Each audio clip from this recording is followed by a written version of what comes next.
Welcome back to the pregame show here on the NECBL Broadcast Network. It is time for the Broadcasters Roundtable. Dave Peck alongside Newport Gulls field reporters Arm Layton, Joe DeLeon. Arm, we'll start with you. A couple of huge wins at home Wednesday and Friday for the Gulls, emotional wins.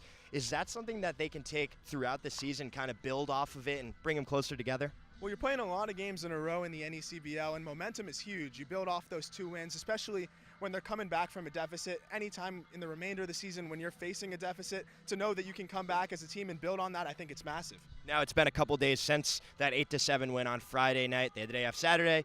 You have a rain out on Sunday. Is that something baseball players, how do they adjust to that? Are they a little rusty or are they well rested?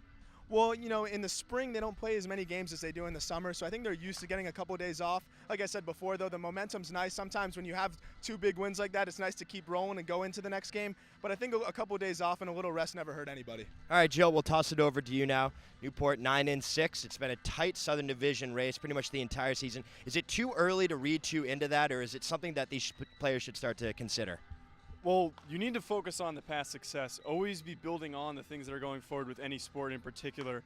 One thing's for sure, though, is that they need to take every day as it comes. You can't be looking too far forward. They might be doing well now as they are. They're tied for the first in the Southern Division. But if you start to get ahead of yourself, that's how you get into trouble. We saw earlier in the week when they put up 23 runs, and then the next day they ended up only scoring 1. If you start to act and think that you're better than everybody else that you're playing against, you're going to end up playing down to your opponents. Now, Newport leads pretty much every offensive statistical category, large part because of that 23-run game against Danbury. But you take that game away, they're probably not leading in a lot of those, probably top 5. But how much is that game kind of, offset maybe this offense numbers-wise? Is it fool's gold at all? How much do they have to keep, trucking away?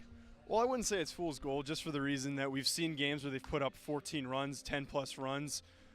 It's just a matter of consistency. We can't have the days in which they only put up the one run like they did have against the Waves. They can't allow the good pitching, and I've talked about it before, they can't allow the good pitchers and the teams with good pitching staffs to take advantage of them like they've done in the past. All right, thanks, Joe. For Joe DeLeon, Arm Layton, it's Red Sox night here at Cardines Field. Don't go anywhere. The Newport Gulls pregame continues next right here on the NECBL Broadcast Network.